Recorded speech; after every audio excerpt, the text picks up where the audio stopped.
आपल्या सगळ्यांचे ज्येष्ठ नेते, ज्येष्ठ मंत्री माननीय भुजबळ साहेब,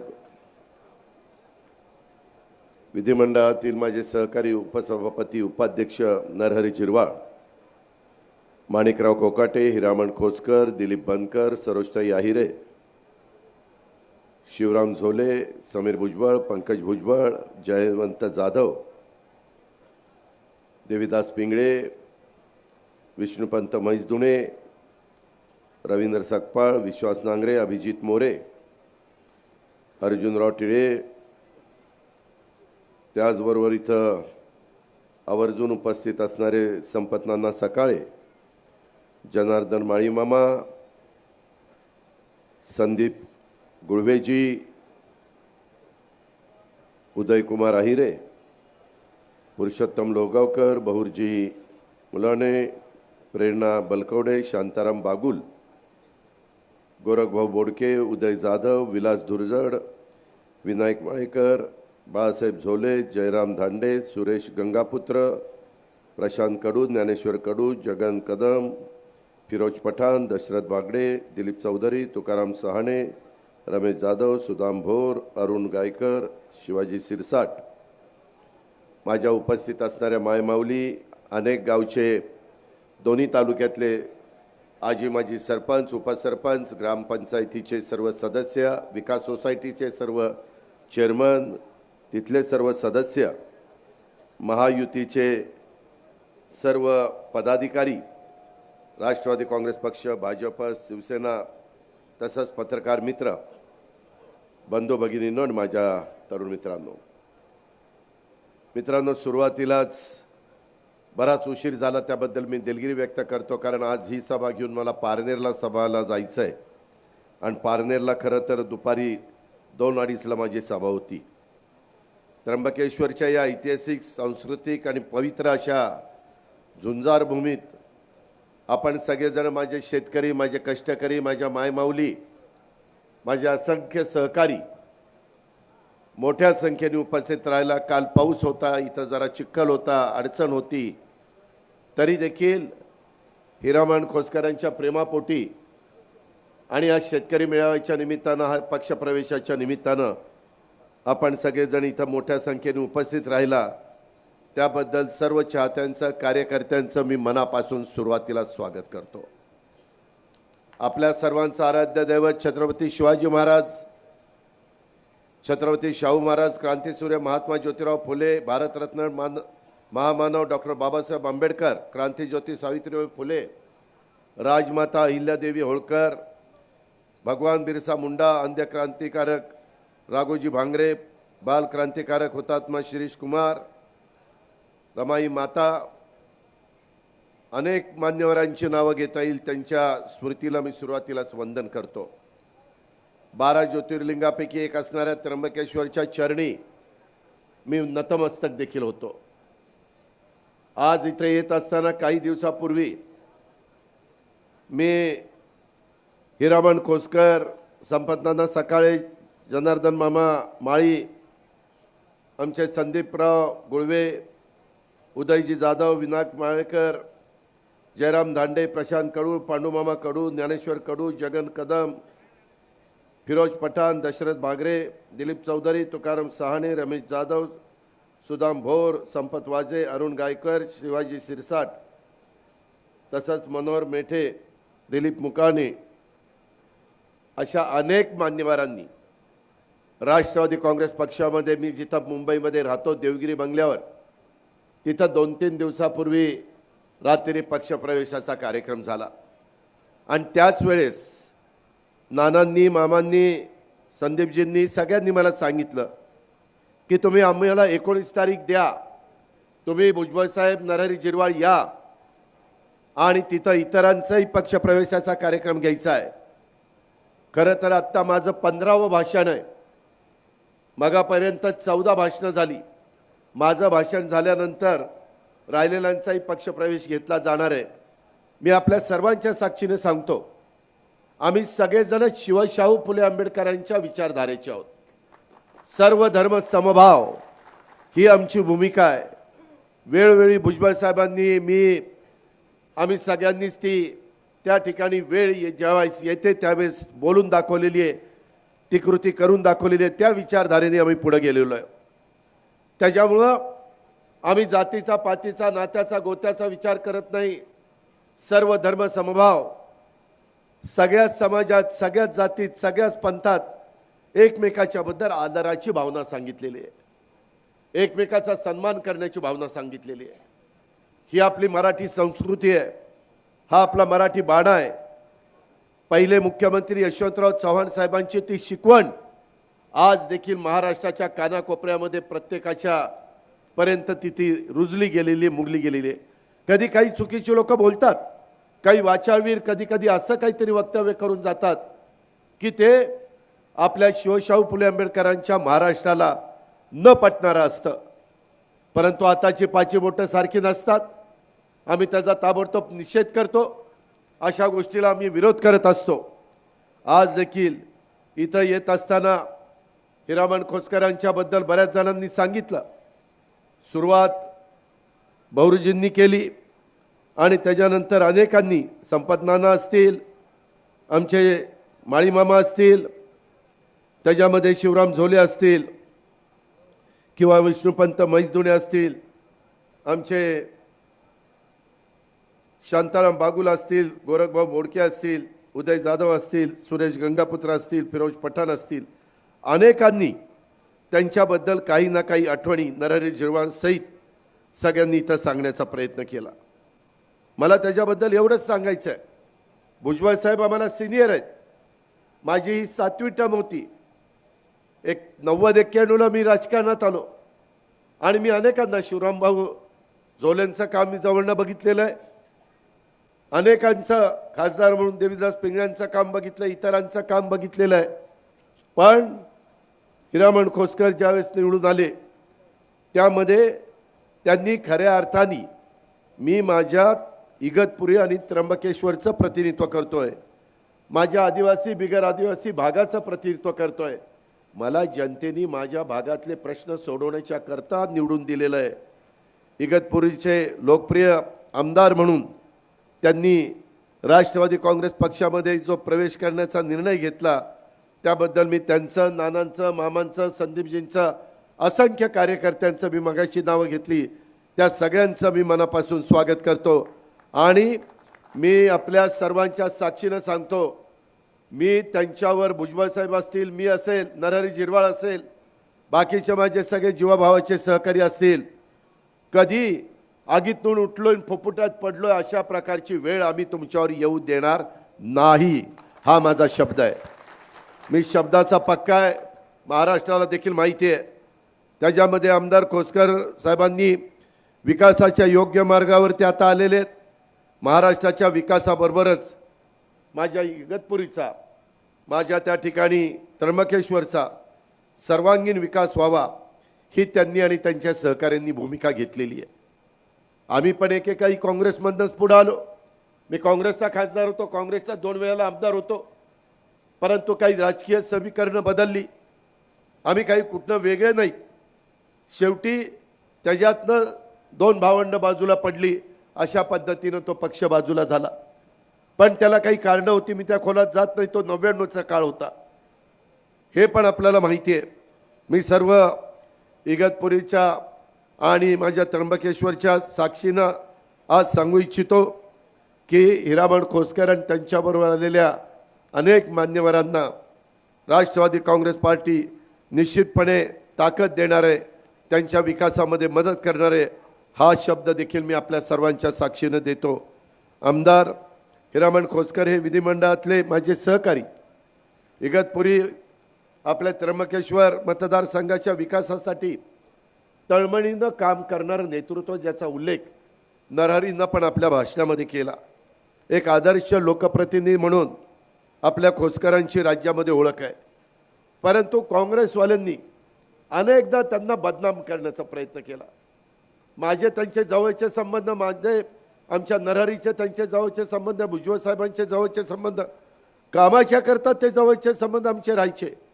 परंतु ज्यावेळेस पक्षाच्या बद्दलची भूमिका असायची, मतदानाची भूमिका असायची, त्यावेळेस हिरामणजी सांगायचे की दादा, मी काँग्रेसमधून निवडून आलेलो आहे, काँग्रेस ज्याला मला मत द्यायला सांगेल तिथं मी मत देणार. आम्ही त्याच्याबद्दल कधी त्यांना आग्रह धरला नाही, कारण त्यांच्या सद्विवेक बुद्धीला स्मरून ते त्या ठिकाणी त्यांचं काम करत होते. त्याच्यामध्ये आमच्यासारख्यांनी कुठं काही गडबड करण्याचं कारण नव्हतं. ही पण गोष्ट आपण त्या ठिकाणी ध्यानामध्ये घेतली पाहिजे. आणि त्याच्यामुळं हे जे काही पेपरला कधी कधी बातम्या यायच्या निवडणुकीच्या निमित्तानं ही मतं फुटली ती मतं फुटली, आम्हाला स्वतःला माहिती असायचं की हिरामण खोसकरचा स्वभाव सगळ्यांच्यात मिळून मिसळून राहणारा, आदिवासी समाजाचा व प्रत्येकाचं दर्शन घेऊन काम सांगणारा, आपलं आपलं काम पदरामध्ये पाडून घेणारा. आणि कामं तर वैयक्तिक नसायचीच, कामं तुमच्याच इथल्या सर्वांगीण विकासाची असायची. शेतीच्या पाण्याची असायची, पिण्याच्या पाण्याची असायची, माझ्या धरणांच्या संदर्भातली असायची, इथल्या रस्त्याच्या संदर्भातली असायची. अशा प्रकारे 25-15चा उल्लेख आमच्या नरहरी झिरवाळनी केला. त्याच्यामध्ये 30-54 असेल. अशा अनेक प्रकारे हॅमची कामं असतील, ॲन्युटीची कामं असतील, नाबार्डची कामं असतील, त्यांचं लक्ष असायचं कुठं काय चाललंय, कुठं फाईल त्या ठिकाणी चाललेली आहे, दादांकडे कधी फाईल येते. बरं, अर्थमंत्री म्हणून माझ्याकडे तर फाईल येतेच. आणि त्याच्यामध्ये नावं टाकताना भुजबळ साहेबांनी सांगितलं तसं आम्ही 54 आमदार निवडून आलेलो होतो, परंतु त्याच्यात 55 नाव हिरामणचं मी नेहमी तिथं टाकायचो. त्याचे साक्षीदार नरहरी झिरवाळ आहे. कधी मी त्याच्यामध्ये दुजेपणाची वागणूक केली नाही. शेवटी आज 4 लाख लोकांचं प्रतिनिधित्व करणारा हिरामण हा देखील आज तुमचेच प्रश्न सोडवण्याचा प्रयत्न करतायत ना. आणि आम्ही शेवटी राज्याचे उपमुख्यमंत्री आहोत. आम्ही काही मुठभर लोकांचे उपमुख्यमंत्री नाही आहेत. चांद्यापासून बांद्यापर्यंत आम्हाला सगळ्यांचा प्रश्नाची सोडवणूक त्या ठिकाणी करायची असते. आणि त्याच्यातूनच हे प्रश्न मार्गी लावण्याच्या करता सातत्याने प्रयत्न करणारा आणि त्याच्याकरता दिवस रात्र झटणारा, पळणारा, त्याच्याकरता कधी आळस न दाखवणारा, त्याच्यात नरहरी झिरवाळ आणि हिरामण खोसकर ती जोडी उभी राहिली तर काही काहींना ही जुळी भावंडच वाटतात. त्यांना कळतच नाही कोण हिरामण आणि कोण नरहरी. असं पण काही शहरी भागातल्या लोकांचं व्हायचं. परंतु अतिशय एक आपलेपणाने एकमेकाला त्यांनी आजपर्यंत साथ दिली. इगतपुरी आणि माझ्या त्र्यंबकेश्वरच्या सर्वांगीण विकासासाठी महायुतीच्या सरकारच्या माध्यमातून आणि सुरुवातीला 2.5 वर्ष आम्ही त्यामध्ये उद्धव ठाकरेंच्या नेतृत्वाखाली काम करत होतो. आणि ते काम करत असताना उद्धव ठाकरेंनी पण मला पूर्णपणे मुभा दिलेली होती. त्या काळात करोनाचा काळ होता. इगतपुरीकरांनो, त्र्यंबकेश्वरकरांनो, आज आम्हाला ह्या 5 वर्षात 2 वर्ष तर आम्ही सरकारमध्ये नव्हतो, 1 वर्ष विरोधी पक्षात होतो आणि आपलं 1 वर्ष तर पूर्णपणे करोनाने वाया गेलं. राहिलेल्या 3 वर्षात हजारो कोटी रुपयाची कामं करण्याचा आम्ही सगळ्यांनी प्रयत्न केला. आज 6.5 लाख कोटीचा अर्थसंकल्प माझ्या हातामध्ये आहे. आणि त्याच्यातून आम्ही पगार, पेन्शन आणि कर्जाचे हप्ते हे तर द्यायचोच, परंतु बाकीचे पैसे हे माझ्यातला गरीब माणूस ह्याला कसं वर आणता येईल, त्याला आर्थिक सुबत्ता कशी देता येईल, त्याला सबल कसं करता येईल, त्याच्या अडचणी कशा सोडवता येईल, त्याच्यामध्ये हाच मतदारसंघाचा चेहरा मोहरा बदलण्याच्या करता सतत एक झटणारा कार्यकर्ता आणि त्याला ह्या सगळ्यांना इकडं आणण्याच्या करता आमचे मार्केट कमिटीचे सभापती ज्ञानेश्वर लहाने, विनायक माळेकर यांनी देखील प्रवेश त्या ठिकाणी केला. अशा पद्धतीनं हे प्रवेश करण्याच्या करता त्यांनी खूप परिश्रम घेतले. सगळ्यांनी आपापल्या परीनं परिश्रम घेतले. पण ज्ञानेश्वर आणि विनायकरावांना मी विसरू शकत नाही, कारण त्यांनी पण शेवटी टाळी एका हाताने वाजत नाही, सगळ्यांचा त्याला हातभार लागावा लागतो. सगळ्यांनी त्याच्यामध्ये मदत करावी लागते, कुठेही सकारात्मक बोलावं लागतं आणि त्या पद्धतीचं काम इथं झालं. आज देखील बोलत असताना भाषणं चालू होती त्यावेळेस मला जनार्दन माळी मामांनी सांगितलं, मला येताना गाडीत हिरामणनी सांगितलं की दादा, भात पिकावर सध्या मावा आणि तुडतुडा आलेला आहे, त्याच्यात रोग पडलेला आहे, पंचनामे करायला सांगा. आता परतीचा पाऊस पडतोय, त्याच्यातनं भाताचं नुकसान होत आहे, त्याच्यातनं बऱ्याच पिकांचं नुकसान होत आहे, त्याच्यामध्ये तुम्ही त्या ठिकाणी पंचनामे करायला सांगा. पंचनामे करून आम्हाला मदत कशी होईल ते पहा. शेवटी सरकारचं ते काम आहे. जरी आचारसंहिता असली तरी नैसर्गिक संकट येतं. नैसर्गिक, हे नैसर्गिक संकट आहे. कधी दुष्काळ होता, मला त्या काळातही आठवायचं, माझ्याकडे पाणी पुरवठा खातं होतं. त्या काळात टँकर आणि पिण्याच्या पाण्याच्या योजना तातडीच्या मंजूर करण्याचा देखील आम्हाला अधिकार होता, कारण माणसं जगली पाहिजेत. तो तहानलेला आहे, त्याची तहान भागवली पाहिजे.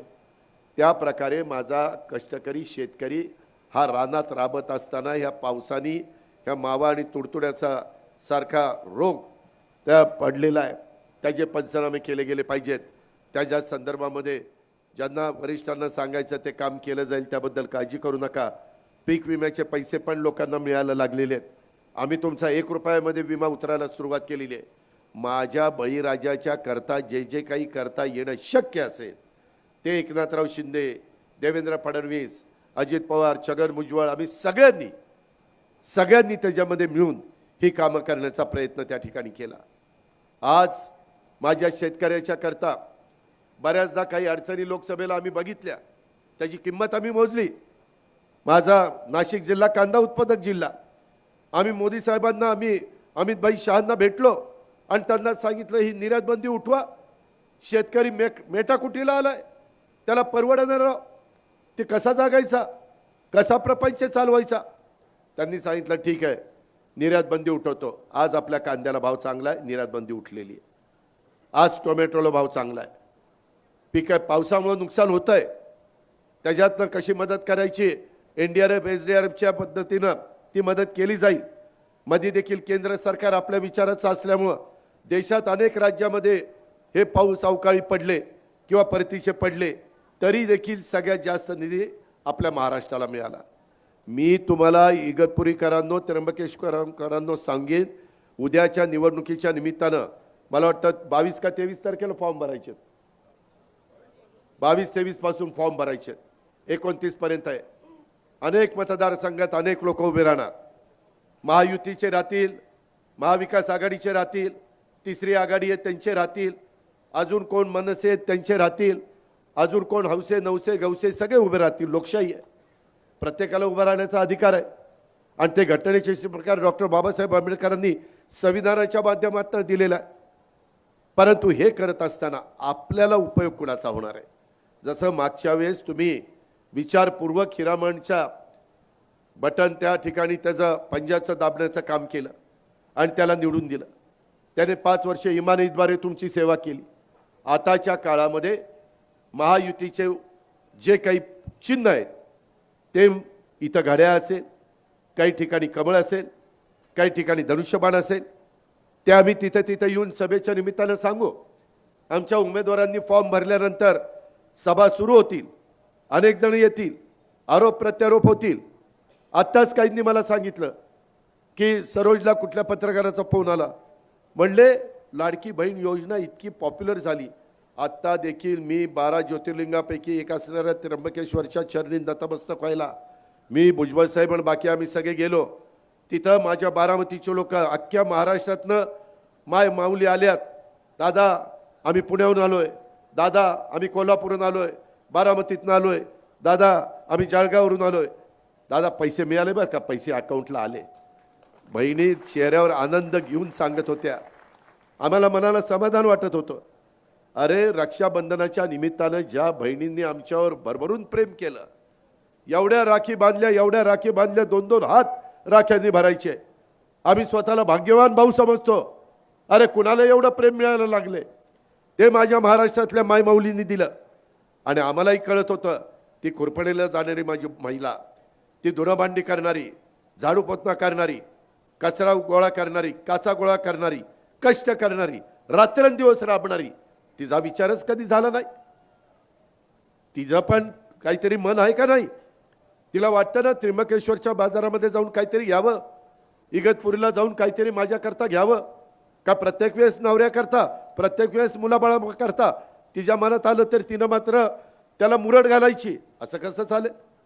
शेवटी सगळ्यांना सारखा न्याय मिळाला पाहिजे आणि त्याच्यातनं ही मुख्यमंत्री माझी लाडकी बहीण योजना आली.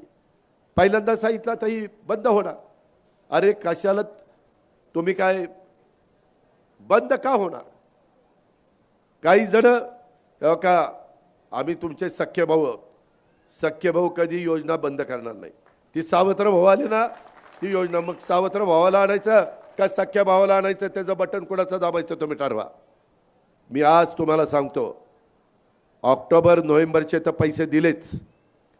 रक्षाबंधनाची ओवाळणी तुम्हाला पहिल्यांदाच 3,000 रुपये दिली, सप्टेंबरला 1,500 रुपये दिले, ऑक्टोबर नोव्हेंबरला भाऊबीजेची ओवाळणी माझ्या बहिणीला आम्ही सगळ्यांनी दिलेली आहे.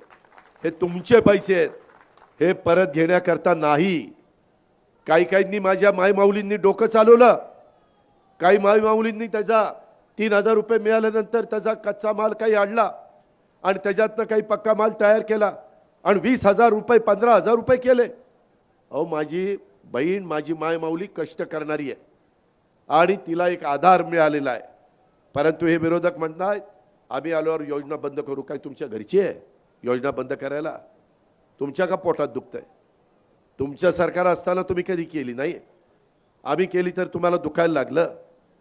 ह्याचा विचार त्र्यंबकेश्वरकरांनी, माझ्या इगतपुरीकरांनी, माझ्या मायमाऊलींनी केला पाहिजे. एवढ्यावर नाही, मुलगी जन्माला आल्यानंतर 18 वर्षाची होईपर्यंत 1,01,000 रुपये टप्प्याटप्प्यात त्या मुलीला देतो, सरकार देतं.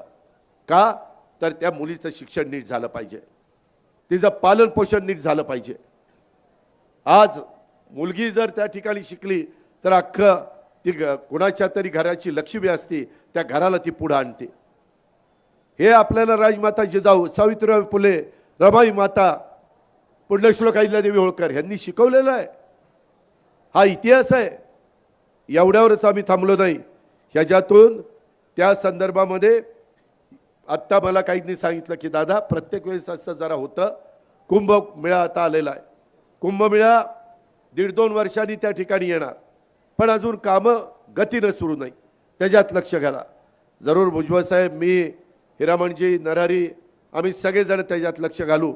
आत्ता सध्या निवडणुकीचा काळ चालला आहे. कालच मी दिल्लीला होतो, आज तुमच्याकडे, संध्याकाळी पारनेरला आहे, उद्या देखील कुठं ना कुठं दौरे आहेत. पण काळजी करू नका, तोही काम आपलं महत्त्वाचं आहे. रस्ते चांगले असले पाहिजेत, सुविधा असल्या पाहिजेत, त्याच्याबद्दल दुमत असण्याचं कारण नाही. करोडो रुपयाच्या योजना. माझ्या नाशिक जिल्ह्याचा पाण्याचा प्रश्न सोडवण्याच्या करता स्वतः भुजबळ साहेबांनी प्रयत्न केले. वेळ लागतो, जादूची कांडी नाही. त्यांना येवल्यांनी ज्यावेळेस निवडून दिलं तेव्हा सांगितलं होतं मी तुम्हाला पाणी आणीन, आणि आत्ता पाणी आलं. आलं की नाही? पूजन झालं की नाही? झालं. परवा मी सिन्नरला गेलो होतो, तिथं पण वेगवेगळे तलाव सगळे भरत चाललेले आहेत. एक जिरायत भाग कुसाळ्याशिवाय काही उगवत नव्हतं, परंतु माणिकराव कोकाटेंनी कष्ट घेतले, आज परिस्थिती बदललेली आहे. त्यांच्याकरता हजारो कोटी रुपयाची योजना मध्ये शेवटच्या कॅबिनेटला आम्ही मंजूर केली. अरे काम करून घेण्याची धमक आणि ताकद नेतृत्वामध्ये असावी लागती, प्रशासनावर पकड असावी लागती. बरेच लोक येतात, प्रशासन तर त्यांचं ऐकतच नाही. आम्ही सांगितल्यानंतर आम्ही तर योग्य काम सांगतो, आम्ही वेडवाकडं काम सांगत नाही. आणि प्रशासनाकडनं ते करून घेतो, कारण ते गोरगरिबावर निश्चितपणे मदत करणारं काम असतं. या गोष्टीचा पण आपण निश्चितपणे त्या ठिकाणी विचार केला पाहिजे. एकंदरीतच काही काही गोष्टी आता काहींनी आता काढलंय, अरे आता ही योजना बंद केली. योजना बंद केली नाही. मुख्यमंत्री, मी, देवेंद्रजी, भुजबळ साहेब, आम्ही सगळे सांगतोय, तुम्ही महायुतीचं सरकार पुन्हा आणा, केंद्रातला निधी आणायची जबाबदारी आमची. केंद्रामध्ये जे माझ्या शेतकऱ्यांचे, कष्टकऱ्यांचे प्रश्न असतील ते सोडवण्याचे करता आम्ही तिथं जाऊ. परवा चंदीगडला 5 तास आमची मीटिंग चाललेली होती. देशातले सगळे मुख्यमंत्री आणि उपमुख्यमंत्री एनडीए सरकारचे 5 तास. तुम्ही काळजी करू नका, आम्ही वाऱ्यावर सोडणार नाही. आम्ही शब्दाच्या पक्के आहोत. तुम्ही पण शेतकरी आहे, मी पण शेतकरी आहे. त्याच्यावर शेतकऱ्यांचे प्रश्न काय त्याची आम्हाला जाणीव आहे. माझ्या शेतकऱ्यांना दुधाचा दर मिळत नव्हता, 28 रुपये मिळत होता. इतके दिवस 5 रुपये अनुदान देत होतो. कालच्या 1 तारखेपासून 7 रुपये अनुदान केले. 28 आणि 7 35 रुपये माझ्या शेतकऱ्याला लिटरला गाईच्या दुधाला मिळतात. का मिळतात? शेतकऱ्याचं सरकार आहे म्हणून मिळतात. हे तुमचं सरकार आहे, हे शेवटच्या माणसाचं सरकार आहे, हे सर्वसामान्यांचं सरकार आहे. ह्या गोष्टीचा विचार आपण ह्या निमित्ताने त्या ठिकाणी केला पाहिजे. आणि म्हणून या लाडक्या बहिणीच्या संदर्भामध्ये आम्ही जे जे काही करतोय ते पुढेही आपल्याला 5 वर्ष चालू ठेवायचं आहे. आणि काही मात्र ही योजना का हो काँग्रेसवाले कोर्टात गेले, हायकोर्टात बंद करा म्हणून. हायकोर्ट म्हटलं ते सरकारचा विषय आहे, आम्ही काही सांगू शकत नाही. मात्र कोर्टाने ते धुडकावून लावलं. विरोधक सत्तेवर आले की योजना 100% बंद करतील, हे माझ्या माय माऊलींनी माझ्या माता भगिनींनी लक्षात ठेवावं. आणि त्याच्यामुळं त्या गोष्टीचा विचार, त्यांचा विचार अजिबात होता कामा नये. राज्याची आर्थिक परिस्थिती भक्कम आहे.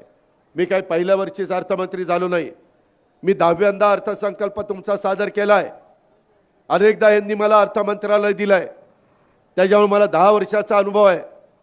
आर्थिक शिस्त कशी लावायची, योजना कशा राबवायच्यात, लाभाच्या योजना देऊन त्याच्यात बळ कसं मिळालं पाहिजे, हे देखील आम्ही शिकलेलो आहे. आम्ही 30-30, 35-35 वर्ष आमदार म्हणून काम केलेले आहे. आम्ही आमचे मतदारसंघ चांगले करून दाखवलेले आहेत. परंतु आम्हाला फक्त आमच्या पुरतं मर्यादित ठेवायचं नाही.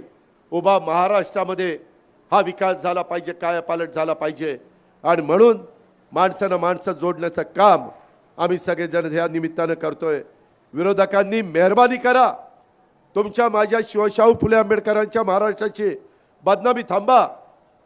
त्याच्यामुळे म्हणतात राज्याची अर्थव्यवस्था चिंताजनक आहे. कुणी सांगितलं? अरे अर्थमंत्री मी आहे, यांना काही स्वप्न पडलं का अर्थव्यवस्था त्या ठिकाणी चिंताजनक आहे? मला माहिती आहे अर्थव्यवस्था कशी आहे. त्याच्या संदर्भात चुकीचा संदेश देऊ नका. आज परदेशी गुंतवणूक सगळ्यात जास्त देशात महाराष्ट्रामध्ये होतीये. वेगवेगळी कारखानदारी सगळ्यात जास्त आज महाराष्ट्रामध्ये होतीये. याची काळजी आपण सगळ्यांनी घेतली पाहिजे. आपण आपल्या गावामध्ये कुठल्या तरी एकाच प्रमुख माणसाला अरे कंगाल झाला त्याच्याकडे आहे पण कंगाल झाला, लोकांचा बघण्याचा दृष्टिकोन बदलतो. आपणच आपल्या राज्याची बदनामी करायची काय कारण आहे? सत्य करता. अरे सत्ता ही कुणीच ताम्रपट घेऊन जन्माला आलेलं नाहीये. शेवटी जनता जनार्दनांच्या हातामध्ये सत्ता कुणाला द्यायची आणि कुणाला नाही द्यायची हे ठरवणार आहे. आणि त्याच्यामुळं एकंदरीत राज्याची खोटी बदनामी आणि करणाऱ्यांना यंदा विरोधकांना धडा शिकवल्याशिवाय महाराष्ट्रातली जनता गप्प बसणार नाही, याबद्दल माझ्या मनामध्ये ते मात्र शंका नाही. आपण सगळेजण आदिवासी बांधव निसर्गपुत्र आहात. पर्यावरणपूरक विकासाला तुम्ही प्राधान्य देता. निसर्गाचं संरक्षण आणि संवर्धन करणारा माझा आदिवासी बांधव आहे, हे आम्ही कधी विसरू शकणार नाही. पेसा क्षेत्रातली रखडलेली भरती ही प्रक्रिया मार्गी लावण्याच्या करता नरहरी झिरवाळ आणि काही माझ्या आदिवासी आमदारांनी टोकाची भूमिका घेतली. परंतु आम्ही न्यायालयाचा मान राखून त्या जागा खुल्या किंवा इतर प्रवर्गात आहेत त्या बाजूला ठेवून भरती प्रक्रिया राबवता येते का याचा अभ्यास करून निर्णय घेण्याच्या बद्दलचा आम्ही त्या ठिकाणी काम करतोय. त्यासाठी आदिवासी विभागाच्या माध्यमातून काही तोडगा निघतोय का, जसा मागे आम्ही काढला नरहरीने ह्या सगळ्यांना विश्वासात घेऊन तुम्ही काळजी करू नका. पेसा क्षेत्रातल्या बिगर आदिवासी बांधवांची कोर्टात धाव घेतल्यामुळं काही प्रश्न निर्माण झालेला आहे. त्याचा फटका पेसा क्षेत्रातील सर्व सरकारी विभागाच्या प्रक्रियेला बसलाय. त्याच्यातून आम्ही मार्ग काढलेला आहे.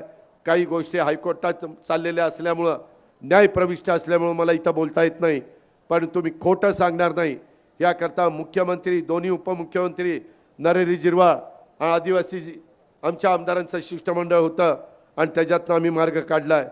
आदिवासी बांधवांना विकासाच्या मुख्य प्रवाहामध्ये आणण्याचं आमचं सगळ्यांचं काम आहे. माझ्या मागं माणिकराव कोकाटे, नरहरी झिरवाळ, हिरमण खोचकर, नितीन पवार, डॉक्टर लामटे, कितीतरी आमदार लागले की दादा आद्य क्रांतिकारक राघोजी भांगरे हे आदिवासी बांधवांच्या सह आपल्या सर्वांचं श्रद्धास्थान आहे. तुम्हाला लागून असलेल्या माझ्या नाशिक जिल्ह्यातल्या आपल्याला इगतपुरीच्या तालुक्यात वासाळीत त्यांचं भव्य स्मारक 281 कोटीचं त्याला EPC आणि HPCची मान्यता दिली. त्याच्यामध्ये आम्ही फार चांगलं त्याच्यातनं पर्यटन वाढावं, विकास व्हावा, स्थानिकांना रोजगार मिळावा अशा प्रकारचा आमचा निर्णय आहे. आणि ह्याच्यातनं भांगरे साहेबांच्या त्या ठिकाणी स्मारकाची जागा इगतपुरीची आणि कळसुबाई शिखर या परिसराला लागून आम्ही रोपवे करतोय आणि त्या कामासाठी केंद्र सरकारकडून पर्वतमाला योजनेतनं निधी मिळवता येणार आहे. केंद्र भरपूर निधी देतो, इगतपुरीकरांनो, त्र्यंबकेश्वरकरांनो, आपल्याला केंद्राचा निधी अजून ते 4.5 वर्ष सरकार तिथं आहे. त्यांचा पैसा मोठ्या प्रमाणावर आणण्याच्या करता त्यांच्याच विचाराचं सरकार म्हणजेच महायुतीचं सरकार या राज्यामध्ये आलं पाहिजे, तर करोडो रुपये आपण आणू शकतो. विरोधक आले तर ते म्हणतील तिथं आमचं ऐकलंच जात नाही, आम्ही काय करू. त्याच्यामुळे त्यांना आणण्यात अर्थ नाही.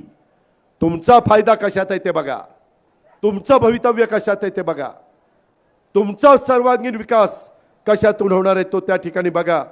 आज आपले वाडे पाडे तांडे वस्त्या जोड रस्ते आदिवासी कलादालन आदिवासींच्या करता अर्थसंकल्पामध्ये भरीव अशा प्रकारची तरतूद, अटल बांबू समृद्धी योजना, वन्य प्राण्यांपासून होणाऱ्या नुकसानीची नुकसान भरपाई, आदिवासींच्या करता विविध योजना. मला अनेकदा सगळ्यांनी सांगितलं की दादा एकेकाळची आमची नाशिक जिल्हा मध्यवर्ती सहकारी बँक एवढी उत्तम होती, परंतु ती अडचणीत आलेली आहे, तिला बाहेर काढा. आम्ही जसं बुलढाणा जिल्हा बँकेला बाहेर काढलं, त्याचं आत्ता काम चालू झालं. दिलीप वळसे पाटील, मी, भुजबळ साहेब, माणिकराव कोकाटांना माहिती आहे, देवीदास पिंगळे येत होते, पाठपुरावा करत होते, नरहरी झिरवाळ सांगत होते, हे सगळं हिरामान सांगत होता. आता ते कुठं मार्गी लागायचं तेवढ्याच आचारसंहिता लागली. मी आपल्याला सांगतो, पुढं तुम्ही काय करणार आम्हाला विचाराल. पुढं हे राहिलेले प्रश्न सोडवण्याचं काम आणि ह्या ज्या काही योजना आहेत माझ्या बांधवांच्या करता दिलेल्या त्या पुढं चालू ठेवायच्यात. बहिणींच्या योजना चालू ठेवायच्यात. तुमच्या पाऊस काळ चांगला झालाय, येताना बघितली सगळी धरणं फुल भरलेत, शेत तलाव भरलेत, शेततळी भरलीत, गाव तलाव भरलेत, पाझर तलाव भरलेत.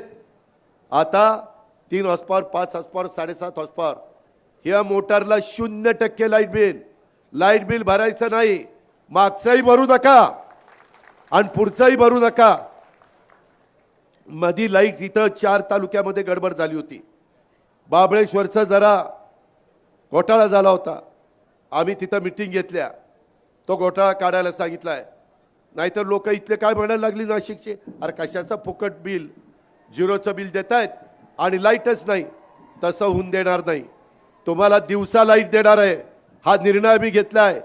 44 लाख माझ्या शेतकऱ्यांना 0 लाईट बिल देण्याचा धोरणात्मक निर्णय आणि 15,000 कोटी रुपये तुमचे राज्य सरकारच्या तिजोरीतनं महावितरणला भरलेले आहेत. हे माझ्या शेतकऱ्यांच्या करता मी काम केलंय.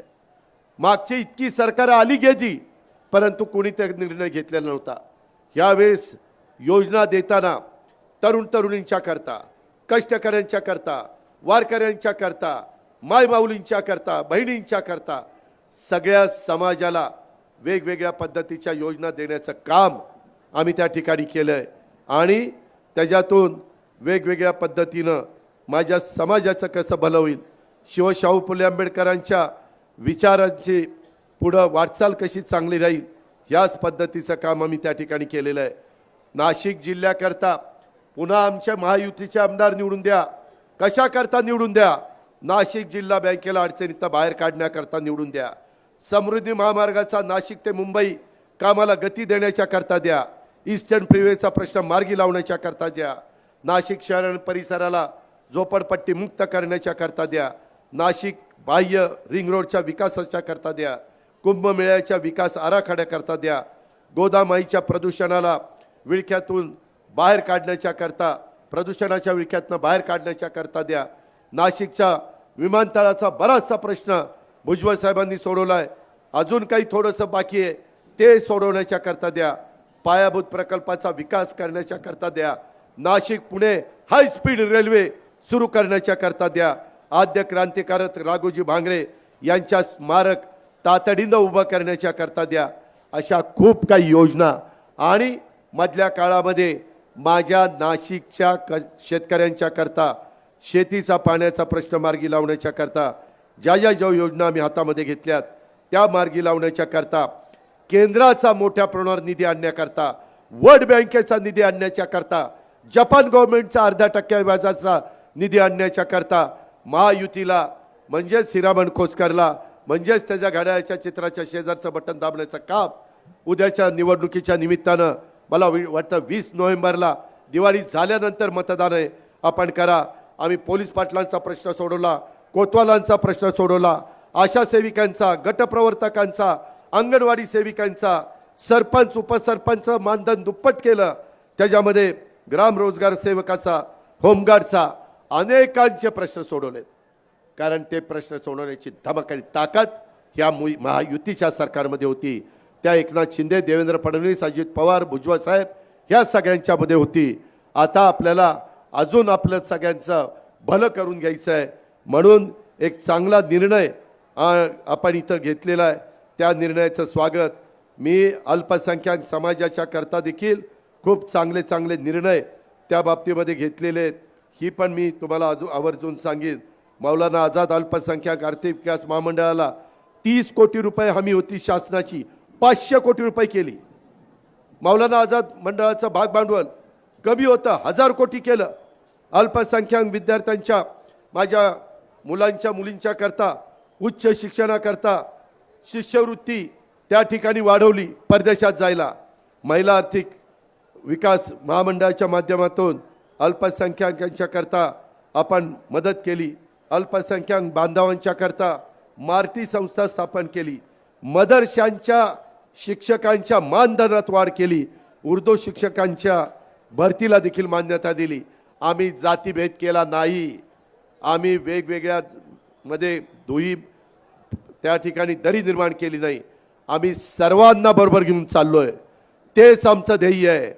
त्याकरता तुम्ही आम्हाला सगळ्यांनी साथ द्या, आम्हाला आशीर्वाद द्या. आणि पुन्हा ह्या सगळ्यांना सांगतो, आपण घेतलेला निर्णय अतिशय योग्य आहे. आम्ही तुम्हाला मान सन्मान देऊनच, तुमचा सगळ्यांचा आदर करूनच आपल्या इगतपुरीला, आपल्या त्र्यंबकेश्वरला पुढं देण्याच्या करता कुठं तसूभर देखील कमी पडणार नाही हा शब्द देतो आणि आपल्या सगळ्यांची रजा घेतो. जय हिंद, जय महाराष्ट्र. कोणीही जाऊ नका.